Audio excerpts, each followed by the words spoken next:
Chairs No Waiting, episode number 475. Pop quiz, The Education of Ernest T. Bass. Two Chairs No Waiting is brought to you each week by the fine folks over at weaversdepartmentstore.com. Drop by over at Weavers and check out some of the great things they've got over there, like the Mayberry Trivia book by Scott Hopkins. That's right, Scott Hopkins wrote this book, great book with 1,500 questions. Also, you can pick up a Mayberry Sheriff's or a Deputy badge or both, and you can get Opie slingshot so you can protect your house with all kinds of stuff. Head over to weaversdepartmentstore.com and check it out. Two Chairs is also brought to you by donations from listeners like you. And the executive producer of episode number 475 is Scott Hopkins. What a coincidence that he was the one that wrote the book. Thank you, Scott. Scott, the book is really a lot of fun. If you don't have it, it's a lot of fun. You can head over to Weavers and pick it up. Scott, thank you for supporting the show. Thank you for being here with me here in Mayberry. It's always a lot of fun to spend some time with you, visiting, having just conversation. Tonight, whenever you're listening to this, we're going to be going with the pop quiz. So everybody get out their number 2 pencil and a piece of paper. Get your paper. There you go. There's my paper. I'm ready to go.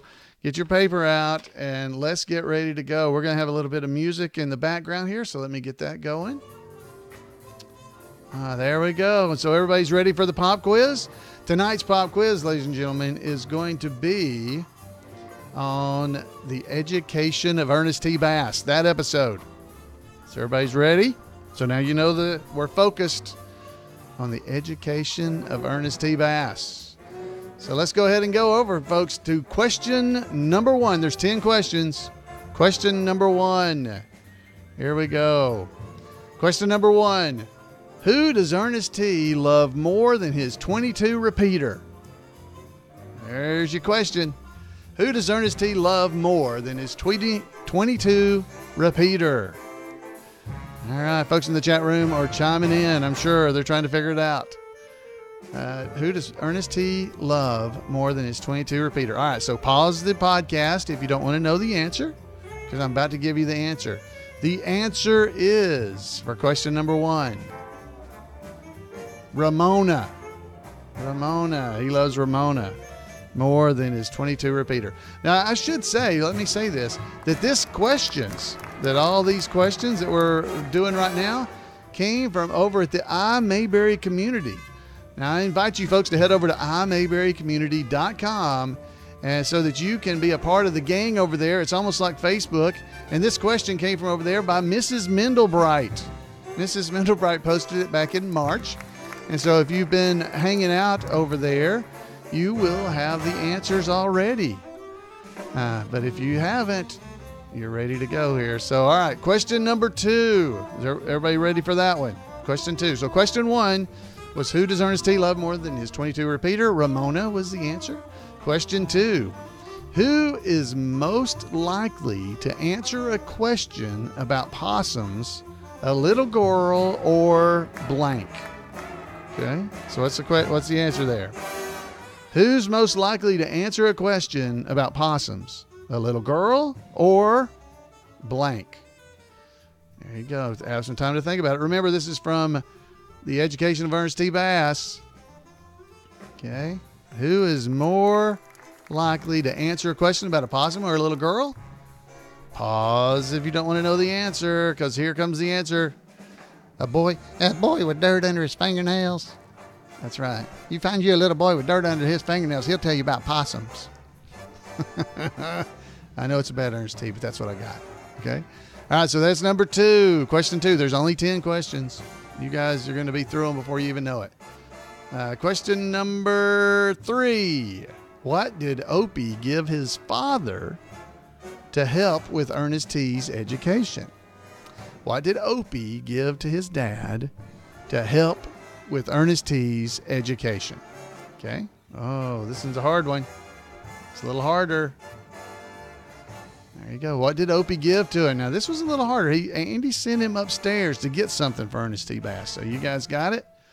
What did Opie give to his father to help with Ernest T's education? All right. So the answer is Opie's first grade reader.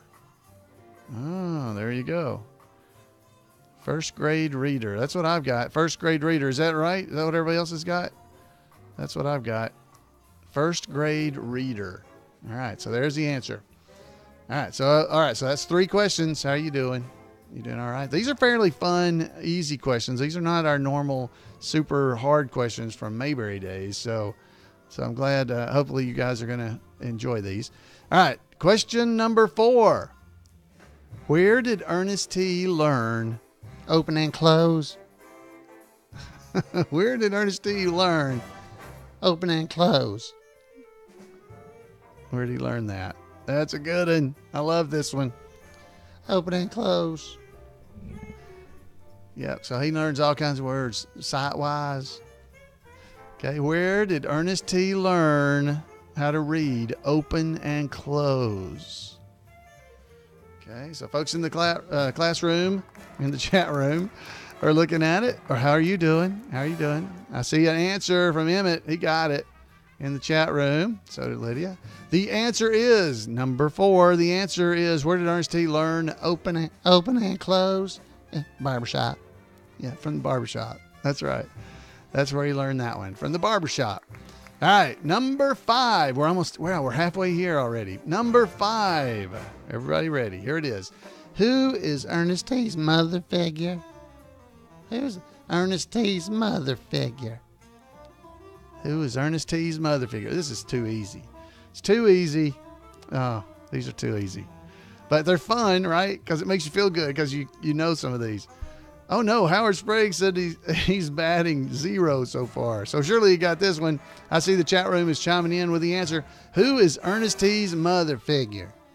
My mother figure. That would be Miss Crump. My mother figure. Won't you be my brother figure? All right. Okay, I enjoy playing like I'm Ernest T even when I'm not. All right, number 6. Number 6. We're already halfway, so here's number 6. Here we go. What happened to Ernest T when he refused to relinquish his piece of chalk? What happened to Ernest T when he refused to relinquish his piece of chalk? Yeah, what happened? What happened to him? What happened to Ernest T when he wouldn't give his piece of chalk back? Yep, Karen in the chat room is just blowing it away here, doing a great job. The answer is, pause if you don't want to know the answer yet. Helen popped him on his knuckles with a ruler. Did you get that one? That one's a good one.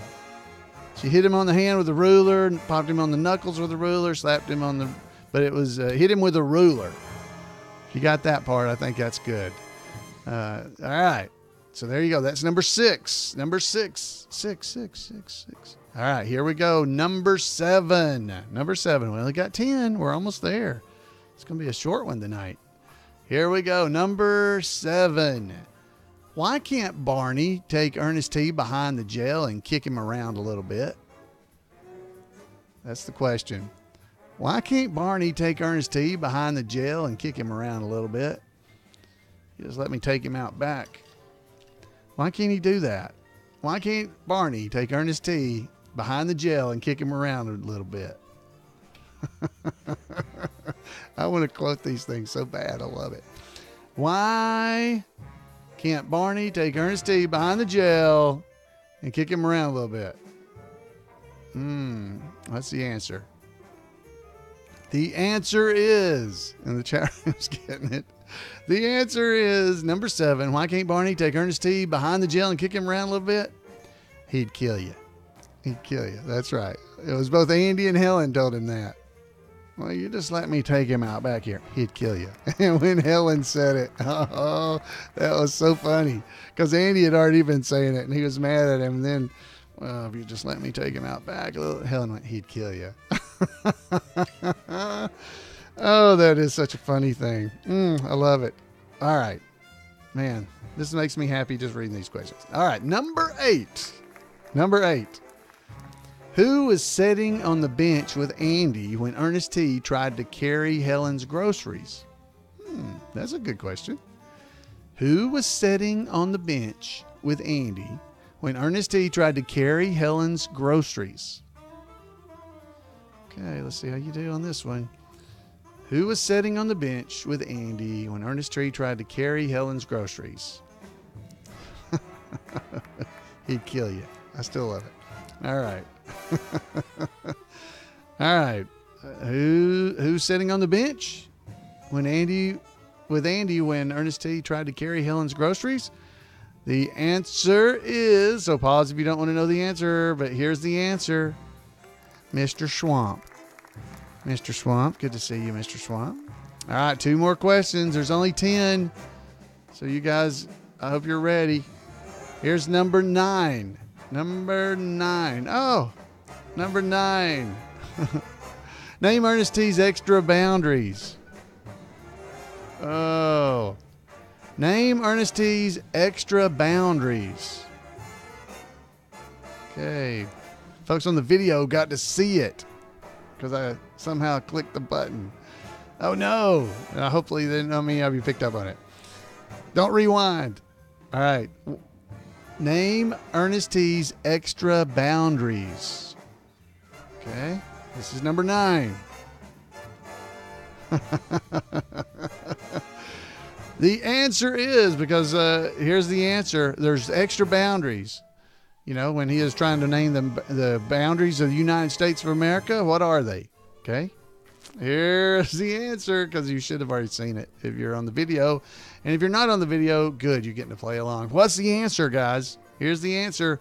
It is Old Man Kelsey's Creek, Old Man Kelsey's Woods, Old Man Kelsey's Ocean. Now, if you didn't say it like that when I asked the question, you're not doing it right. Okay? You have to say it like that. Old Man Kelsey's Creek, Old Man Kelsey's Woods, Old Man Kelsey's Ocean. That's how you had to say it. If you didn't say it like that, you didn't get it right. Okay? Here is the final question. All right. Atlantic Ocean, Pacific Ocean, Old Man Kelsey's Creek, Old Man Kelsey's Wood, Old Man Kelsey's Ocean. That's right. Somebody in the chat room said it should have said Atlantic Ocean. That's right. Pacific Ocean. There you go. All right. So if you said that, you get bonus points. So give yourself a half a bonus point. Okay. Number 10, our final question. Our final question.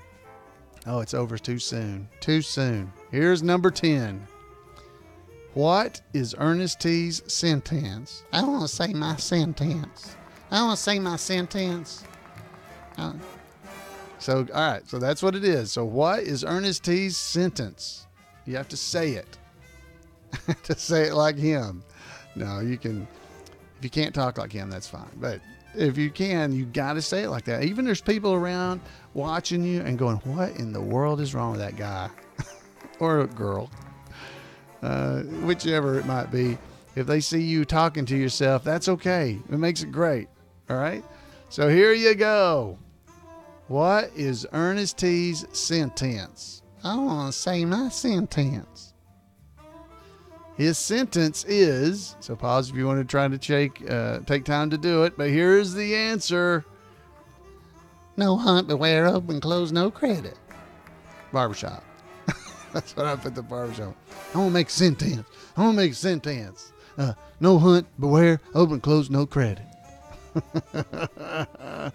So there you go. That is our pop quiz. You get to grade your own paper. Hope you did well. So you can take out your number 2 pencil and your paper that you wrote it down on, and you can check off the ones you got right. No hunt, beware, open, close, no credit. That's it. Open and close, no credit. All right, guys, that is our pop quiz of the Education of Ernest T. Bass. All right, so I hope everybody did well. You only had 10 questions. Surely you did pretty well, because those were pretty fun questions. Let's see how the chat room did. They're in there talking. Howard Sprague got 1. Karen Burgess got 6. Lydia got 8.5, because I gave her half a point if she got Atlantic Ocean, Pacific Ocean, Old Man Kelsey's Woods, Old Man Kelsey's Creek, Old Man Kelsey's Ocean. All right. That's good. Howard Sprague, he got 10. 10 points Way to go, Howard. Of course, you would think Howard would, because Howard, he is a county clerk, so he should know all these things. Emmett Clark also got 10. JL327 got 6 7/8 in the chat room. Oh, that's good. I like it. You get an extra point for that, JL327, for coming up with 6 7/8 as your score. Good job. All right, guys. This week, we're also blessed to have a report from our favorite roving reporter, Randy Turner. Welcome to This Week in Mayberry History, a report by special correspondent Randy Turner of the Gomer and Cooper Pyle Comic Book Literary Guild of the Mayberry Historical Society. Clint Howard was born on April the 20th, 1959. To Mayberry fans, he will always be remembered as the ever-generous Leon. And to most, he may be first thought of as Ron Howard's little brother. But Clint has an extensive, successful career all his own. Clint was born in Burbank, California. His older brother, Ronnie, had already found success as a child actor by the time Clint was drafted for his first role, the aforementioned Leon, who wandered through town silently offering a bite of his peanut butter and jelly sandwich. Clint was, of course, too young to remember his appearances on The Andy Griffith Show, the first of which when he was only 2 years old. He appeared in 5 episodes, the last being The Shoplifters, which was filmed just before he turned 5. While he never spoke on the show itself, he did speak in one of the commercials tacked on at the end of an episode. When Andy gave him some Jell-O chocolate fudge-flavored pudding and asked if he couldn't just get one word out of Leon, Leon responded, "Good." Naturally, Clint's early career at first followed that of his older brother. His first film appearance was in a 1963 movie co-starring his brother, The Courtship of Eddie's Father, where Clint played a child attending a birthday party. But his own talent landed him his first series, The Baileys of Balboa, a 1964-1965 sitcom about the Bailey family who ran a charter boat from Balboa Island in Southern California. The forgetful first mate on the ship, Buck Singleton, was played by Sterling Holloway. If the general concept sounds familiar, it is because it premiered the same season as Gilligan's Island, and was developed because the CBS president did not like the premise of Gilligan's Island, feeling it should have focused on a charter boat in a marina and not castaways. He greenlit the Balboa series to prove his point. Though scheduled against the popular Peyton Place, the show did not survive. Clint and Sterling Holloway performed together again just a couple of years later, when Clint provided the voice of Roo in Winnie the Pooh and the Honey Tree, with Sterling, of course, voicing Pooh Bear, along with Hal Smith, Mayberry's Otis, as Owl, and Howard Morris, Mayberry's Ernest T. Bass, as Gopher.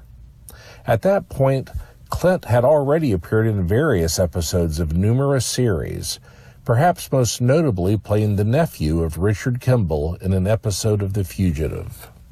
Clint played the recurring character Davy in Please Don't Eat the Daisies, before making an appearance in 1966 in Star Trek, playing an alien in the original series.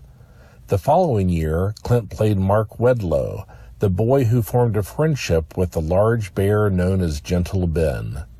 Clint actually co-starred in the theatrical film Gentle Giant as the same character, but the film was released around Thanksgiving, about 2 months after the show began. The series was a hit, ranked number 2 in the Nielsen's its first season, but a time slot change opposite Walt Disney's Wonderful World of Color proved too much. Clint is one of the rare child actors to transfer successfully to being an adult actor with no major issues. Unlike most child actors, he worked steadily through his teen years, appearing in both film and television. He has definitely found work thanks to his brother's transition to directing, and to date has appeared in 16 of those films, and will have a role in the upcoming Star Wars film Solo, directed by his brother. But Clint's career is much more than that. He has appeared in many other film and television series, far too numerous to list here. He has appeared in a number of Star Trek projects after his childhood role in the original series, including the Trek series Deep Space Nine, Enterprise, and Discovery. Clint remains a sought-after character actor. In addition to Solo, he currently has 5 films in post-production, including Appleseed, a movie filmed with his father, Rance Howard, before he passed away late last year. We will undoubtedly see many more acting projects by this wonderful actor for many years to come. And by the way, Clint has been a guest at Mayberry Days more than once and is as friendly in person as you can imagine. Well, that's it for this week. Thanks for listening, and remember to take Andy's advice and go out there and act like somebody. All right, thank you, Randy. And Randy posts things every day or once a week or several often over at the Gomer and Goober Pile Comic Book Literary Guild. Go to turnersgrade@gmail.com and send him an email, and he'll make sure you don't miss any anymore. So, Randy, thank you so much. Randy is our favorite roving reporter, and he popped into the Facebook thing and told me, your favorite reporter, I'm your only roving reporter. And Daddy, you are so right. That is so true. Friends, it has been a pleasure just being here with you. I want to tell you, this past weekend, we were in Tuscaloosa, Alabama. This is, what is today? The 23rd of April, as I record this, of 2018. We spent this past weekend in Tuscaloosa for the Eagles Wings of Tuscaloosa charity events, where we, a bunch of the tribute artists, we were all at the golf tournament on Thursday, and then they have a big banquet on Friday night where they actually raise money for the event. And a bunch of the tribute artists, we were all able to be there, and both at the golf tournament and the other. We even had, this year we had Festus from Gunsmoke. He joined us as extra security for the event, and he is awesome. You guys may have remembered seeing him here on the podcast when during the Christmas episode. So if you saw that, he did the night before Christmas is Festus. We went to a car show. We did all kinds of stuff and just had a great time at both the Mayberry Sock Hop and the car show. We had a sock hop. That's right, I didn't mention that. There was a sock hop on Saturday night, and that was a new event. We had never done that before, where we actually put together a bunch of 50s music, and were able to have all kinds of people there dancing. The tribute artists were there dancing, and we told some stories. We asked trivia questions, and man, I got to tell you, it was a great night. So that's something you could try to arrange to have in your area. Maybe we could do something like that for you, because I tell you, the sock hop was a big hit for everybody that was there. And I mean, the folks that were just attending, as well as those of us who were part of the show, we had a great time. 1950s music and stuff. Wow, what a great time. Friends, it's always a great time when you get together with Mayberry folks. And I got to tell you, there's a lot of Mayberry folks out there, and some of them don't even know it. Well, guys, I want to thank you for being here with me. I would love to hear from you. You can give me a call at 888-684-8415 and leave me a message. Let me know what you thought about the trivia, or what about Randy's tribute there, or discussion with Clint. You can also drop me an email at floyd@imayberry.com, or you can just go over to twochairsnowaiting.com and click the contact button. So all that information is there. Thank you so much for being here with me, and we'll see you next time right here on Two Chairs.